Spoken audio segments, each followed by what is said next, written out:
Bonjour mes amis intuitifs, et j'espère que vous allez tous bien et que vous allez continuer à prendre soin de vous. Alors aujourd'hui, une vidéo sur les animaux qui sont restés auprès de nous pendant toute cette période de confinement, et je voulais les mettre à l'honneur, et aussi parce que leur intuition me fascine, notamment évidemment je vais commencer par mon chat, qui lui, mon chat le plus vieux qui s'appelle Oscar. Et alors Oscar, depuis que j'ai commencé à écrire, eh bien, je ne sais pas ce qui s'est dit dans sa tête, hein, mais dès le premier livre, dès que je suis en train d'écrire, dès que je suis en train de mettre au point des séminaires, des cours online, tout ça, enfin dès que j'ai besoin de me concentrer et de mettre au point livre ou article, tout ça, eh bien lui, il me réveille. Alors tenez-vous bien, il me réveille à 5 heures. Quand il est mal vissé, c'est 5 heures moins le quart. De 5 heures moins le quart, on va dire jusqu'à 5h30. Bon. Alors, c'est par exemple, si je pars en vacances, je rentre de vacances, et évidemment, il doit sentir que là, j'ai rien, et que je n'ai vraiment rien à faire. Enfin, quand je dis rien à faire, je n'ai pas quelque chose auquel je dois être, comment dire, très tôt le matin, parce que bon, moi je fonctionne le matin, je suis du matin, et j'ai besoin de me concentrer, de faire mes recherches et tout ça. Eh bien, il sent. Alors là, il est gentil, j'ai le droit de rester jusqu'à 1 heure de plus, hein, généralement, 6h30. Les cas extrêmes, c'est 7 heures moins le quart. Bon, là, il doit considérer que j'ai suffisamment de sommeil, donc voilà, on me réveille. Donc c'est la symphonie d'Oscar le matin, il miaule, jusqu'à ce que je me lève et puis que je fasse ce que j'ai à faire. Alors il y a un autre Oscar dont j'ai déjà parlé dans un article, vous trouverez le lien sur mon blog, là, dans l'article du blog d'aujourd'hui. Et c'est un autre Oscar qui est aux États-Unis, il est décédé depuis, enfin il est mort depuis, mais c'était un chien qui était très curieux, il avait c'était curieux. Les infirmières se sont rendues compte, il avait l'habitude de se promener, voilà, dans cette, on va dire un EHPAD, hein, aujourd'hui on dit un EHPAD, et puis évidemment les personnes étaient contentes, tout le monde était content parce il était gentil, tout ça, bref. Puis ils se sont rendus compte, enfin les infirmières se sont rendues compte au bout d'un certain moment que parfois il allait s'endormir, il allait sur les pieds, enfin sur le lit d'une personne qui curieusement quelques heures ou le lendemain, le jour même ou le lendemain, eh bien décédait. Et puis ils se sont rendus compte que c'était fréquent, que c'était tout le temps ça, à chaque fois que quelqu'un allait mourir, eh bien on retrouvait Oscar sur le lit. Alors au bout d'un certain temps, effectivement, c'est revenu aux oreilles du médecin, qui effectivement au début a pensé que, bon, il y avait, les infirmières avaient un petit vélo là-haut, puis il s'est rendu compte qu'effectivement, oui, c'était chaque fois, ça ne manquait pas, même des personnes qui apparemment enfin étaient en bonne santé entre guillemets, oui, parce qu'ils étaient dans des EHPAD, mais bon, il n'y avait pas eu de signes avant-coureurs, rien du tout, enfin de signes avant-coureurs pour tout le monde, pour la médecine, mais pour le chat, oui, lui il le sentait, ce qui a permis bien sûr, de prévenir les familles. On disait, c'est devenu, bon, les gens le savaient, c'est devenu une star, hein, Oscar, parce que effectivement, je sais pas, c'était un truc incroyable. Chez Oscar, je vous conseille le livre parce que c'est vraiment passionnant pour ceux qui sont amoureux des animaux. Eh bien, écoutez, là, vous allez vous régaler.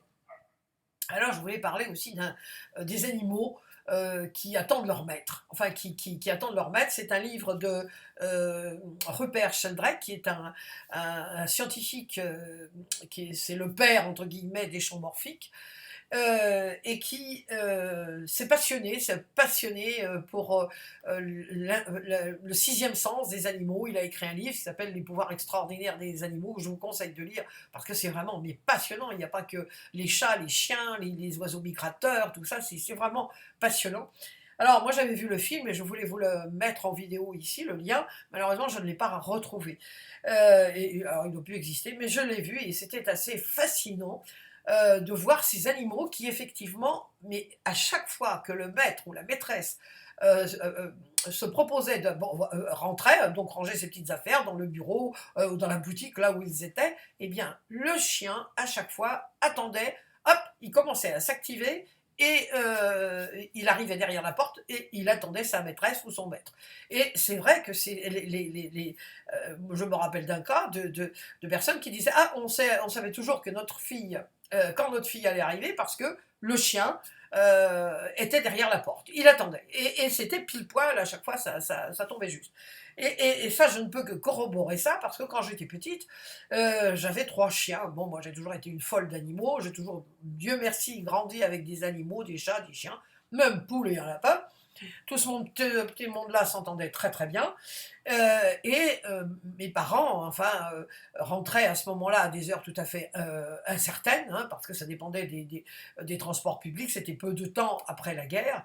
Donc, effectivement, on ne savait pas trop, hein, c'était pas très sûr. C'était pas comme aujourd'hui les métros, on sait qu'il arrive, tant de minutes. Non.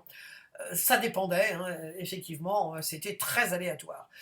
Eh bien, je peux vous dire que il y a donc 3 chiens, 3 chiens blancs. Et bon, moi je vaquais à mes occupations, balayer là, à la maison, tout ça. Et puis d'un seul coup, mais ça ne manquait pas, hop, ils commençaient les trois. Mais alors c'était les trois. Ils commençaient à s'agiter, à s'agiter. Alors, au début, je me disais, mais qu'est-ce qu'ils sont comme ça, hein.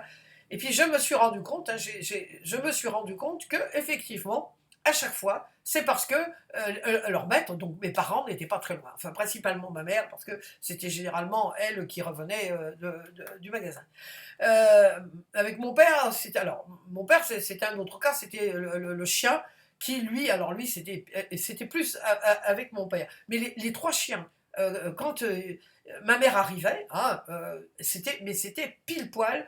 Je savais qu'il fallait que je prenne les laisses. Je partais à l'arrêt d'autobus et peut-être 5-10 minutes plus tard, ma mère arrivait. Et c'était impressionnant parce que à ce moment-là, évidemment, je ne disais pas c'est l'intuition. J'ai 76 ans, donc je devais avoir, ça fait plus de 70 ans. Vous imaginez bien qu'à l'époque, on ne parlait pas de l'intuition. D'ailleurs, la guerre était finie depuis 5 ans. Alors on parlait d'autre chose, bien sûr, d'autre chose à part l'intuition. Donc ça, moi, je m'en suis rendu compte et ça, je peux vous dire que c'est réel. Aujourd'hui encore, quand ma fille arrive, moi j'arrive dans le, comment dire, dans l'ascenseur, je vous dis, j'habite au 14e, j'arrive au premier étage, premier, deuxième étage, allez, on va dire, ou ma fille ou moi. Elle me dit, bon, je savais que tu arrivais parce que, effectivement, les chats commençaient, vous savez, ils commencent à se redresser, et donc, alors ils sentent, bien sûr, il n'y a pas que les chiens, les chats aussi. Alors, les chiens, dans le livre de Rupert Sheldrake, dans les pouvoirs extraordinaires des animaux, il parle des cas de ces chiens qui pressentent une crise d'épilepsie chez leur maître. Alors au départ, évidemment, c'est